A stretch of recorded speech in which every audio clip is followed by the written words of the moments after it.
queridos, tudo bem com vocês? Aulinha de hoje, correndo com velocidade constante. Opa, vamos aproveitar e fazer um exercício, já que aí, ó, correndo com velocidade constante. Mas aí talvez você se pergunte, mas quando eu vou correr, será que eu tô correndo com velocidade constante? O que é velocidade constante significa? Pensando bem na física, tá? Naquela aula lá que trata esses conceitos, porque o dia a dia, fazer essa questão da velocidade constante não é tão simples assim. Então vamos lá, vamos pensar sobre toda essa questão desse movimento.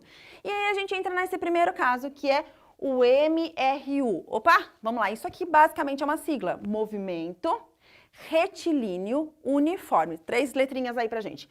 Movimento já é mais intuitivo, né? A gente se mexer, teoricamente, dependendo do referencial, que isso é uma coisa para a gente conversar em outros momentos, a gente sabe, então, que, né, dependendo do referencial, existe um movimento retilíneo. Retilíneo lembra a palavra reta, exatamente. Então, a gente está andando em uma linha reta, ou correndo em uma linha reta, um movimento reto. E uniforme. Então, essa palavra uniforme na física, que até dá pra gente pensar no dia a dia na questão de quando você vai para uma escola, uma pessoa vai para a escola, elas usam o quê? Muitas vezes o uniforme. O uniforme quer dizer que tá todo mundo meio que igual, de alguma maneira? Sim, então o uniforme na física, ele quer dizer que é uma coisa constante. Constante, mais especificamente, a gente está falando então que a velocidade não se altera. Eu vou sempre manter a mesma velocidade constante durante o movimento, tá? Então, a velocidade constante em uma trajetória reta. Essa é a principal característica do movimento retilíneo uniforme. Você vai ver também em outras aulas de física por aí, ou em outras conversas com algum físico louco que vai aparecer no seu caminho, que tem outras siglas, tá? Então é legal a gente ter em mente o que essas letrinhas significam. No movimento retilíneo uniforme, a gente vai falar basicamente da tal da velocidade média. Velocidade média, essa aqui é a formulinha básica, mas eu acho legal a gente entender o que isso significa.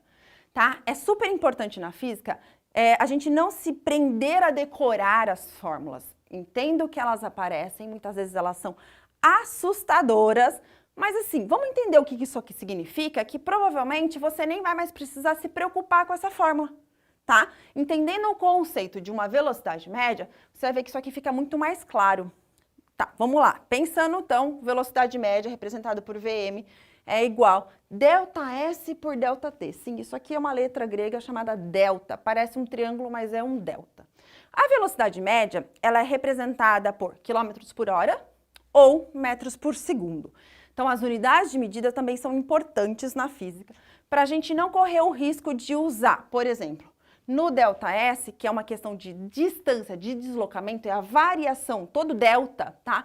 Independente se é na física, na matemática, onde apareceu, o delta significa variação, é o quanto está variando. Então, delta S, na verdade, acaba vindo até do inglês. Olha lá, vamos praticar a aulinha de inglês? Space, de espaço, na verdade, tá? Então, é a variação do espaço. E o delta T é a variação do tempo. Então, quando a gente vai pensar numa velocidade média, a gente está pensando no quanto eu me desloquei, variou o meu espaço de uma posição inicial para uma posição final, então qual foi esse deslocamento, pelo tempo que eu demorei para fazer isso. Então, quando eu falo que um carro está andando a uma velocidade de 100 km por hora, o que significaria isso na minha cabeça? 100 km por hora. Então, quer dizer que em uma hora, se ele manter essa velocidade constante, pensando nesse movimento bonitinho, ele andaria, então, em uma hora, 100 km. É isso que significa, tá? Então, a velocidade média, ela é a velocidade de todo um percurso, mas não dá pra gente garantir que em todo momento seja a mesma velocidade, dá? Mesmo porque você começou aí no carro parado, poxa, você tá parado, a velocidade é 0. Depois de um certo momento, pode ser que você chegue a 110, depois vá a 80, 90. A velocidade média é a média, que aí vem do conceito de matemática, o que é uma média? É a média de todas essas velocidades, tá? Mas aí não dá para você pegar segundo por segundo ou minuto por minuto, somar todas as velocidades para descobrir a velocidade média. Então, a gente cria essa fórmula para ajudar. Quando você desloca de um lugar para o outro, saber a distância, saber o tempo e determinar a velocidade média. Tá bom? Então, se a sua distância estiver em quilômetros, o seu tempo tem que estar em hora. Se a sua distância estiver em metro, o seu tempo tem que estar em segundo. Isso é importante, não dá para misturar os dois, tá? Porque isso daí geraria uma velocidade numa outra unidade de medida que não é usual na física. E a chance da gente errar em outros exercícios, em outras coisas, é muito grande. Então, vamos tomar cuidado com essas unidades de medida também, que na física são muito importantes. Tá, e se eu for olhar, então, professora, instante por instante, lá no tempo 1 segundo, eu olho a velocidade lá no velocímetro do carro, ó, aqui o velocímetro. No outro instante eu olho outra, no outro eu olho outra. Isso aqui é o que a gente chama de velocidade instantânea. Olha lá, gente, eu tô cada instante olhando. Então, é o valor da velocidade para um intervalo de tempo muito pequeno. Então, quando eu pego intervalos pequenininhos, eu tenho o que a gente chama de velocidade instantânea. Se eu pego um geralzão de todo o movimento, eu vou para a tal da velocidade média. Essa é a diferença principal das duas, mas a maneira de calcular acaba sendo a mesma. Só que essa daqui é no intervalo de tempo e de distância, né, muito maior. E aqui a velocidade instantânea, então, basicamente é o quê? A do velocímetro, tá? Agora vamos lá. O nosso título é Correndo com Velocidade Constante. E aí eu falei, poxa, mas é difícil durante toda a minha corrida, ou durante a minha caminhada, eu manter a velocidade constante, que significa que eu não estou acelerando, né? Não estou indo mais rápido ou mais devagar. Verdade? Normalmente a gente parte do repouso, lá sentadão no sofá, não é isso? Para fazer um movimento. Então, está variando. Vou pegar um exemplo bem legal. Você, atleta de esteira. Sabe a esteira, aquela que tem nas academias? Normalmente, depois que você vai lá na esteira, você define uma velocidade que você quer, lá nos botõezinhos. O começo vai mais devagarzinho até aumentar a velocidade, mas depois, durante todo o percurso, se você não mexer no botão na esteira, ou não fizer uma programação diferentona lá para ela, você vai ficar, durante todo o tempo que você ficar naquela esteira, você vai ficar correndo sempre com a velocidade constante. Quer dizer, você não aumenta a sua velocidade nem diminui a sua velocidade. Quem faz aumentar ou diminuir a velocidade, vamos pensar de um jeito bem simples, é a aceleração. No movimento retilíneo e uniforme, a gente não tem aceleração. Por isso que a velocidade é sempre igual, ela é sempre constante. O que a gente tem que pensar, e aí vem mais uma formulinha pra gente, mas não se assustem, essa fórmula aqui é derivada dessa aqui. Porque eu falei pra vocês que o ΔS é a variação das posições. Então, é uma posição inicial, que a gente chama de S0, e uma posição final, que a gente chama de S. Então, quando a gente pega essa fórmula e abre esse tal desse ΔS, a gente acaba caindo nessa outra aqui.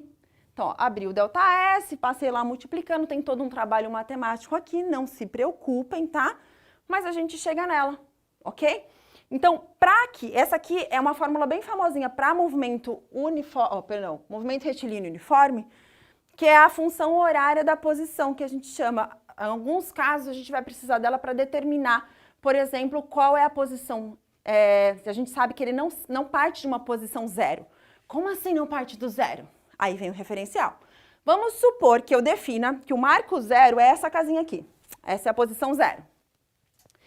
E essa aqui é a posição final. Mas a pessoa pode ter saído de uma casa aqui no meio do caminho, não pode? Se ela saiu da casa do meio do caminho, a posição inicial dela não é zero, porque o marco zero é essa casinha. Então, a gente precisa levar em consideração da onde essa pessoa partiu. O problema vai dizer isso pra gente, tá bom? Da onde ela saiu, para onde ela vai. E aí, com isso, a gente consegue usar essa questão dessa fórmula. E tem mais um detalhe, que é o tal do movimento progressivo ou movimento retrógrado. Se a pessoa saiu dessa posição, olha a minha setinha indicando, esse aqui é o sentido do movimento, tá? Então, se ela saiu daqui e foi para lá, com uma velocidade qualquer, ela está indo no sentido do movimento, a velocidade dela, então ela é um movimento progressivo. Agora, se ela vai contrário ao movimento, para o outro lado, ela entra no movimento retrógrado. São palavras complicadinhas, muitas vezes? São. Mas assim, entendendo o conceito fica muito mais simples. Às vezes a gente precisa associar a palavra com o conceito, não tem como, tá? Mas é importante principalmente a gente saber o conceito, que na hora de resolver um problema ou no dia a dia fica muito mais fácil. Então, vamos resumir. Vamos lá. Correndo com velocidade constante. Que tipo de movimento é esse, então? Movimento retilíneo uniforme, MRU. O que tem de característica importante? Velocidade o quê? Constante numa trajetória reta, tá? Velocidade média, então é um geralzão da velocidade. Instantânea, num determinado instante, num tempo bem específico. Movimento progressivo, vou em direção, na mesma direção e sentido do deslocamento. O retrógrado, sentido do deslocamento é esse, eu tô indo pro outro lado, vamos dizer assim, com uma velocidade. Tudo bem? E formulinhas que a gente precisa saber são importantes, mas assim, sabendo o conceito é muito mais legal. Pausa para a foto da nossa lousa. Beijos e até a próxima!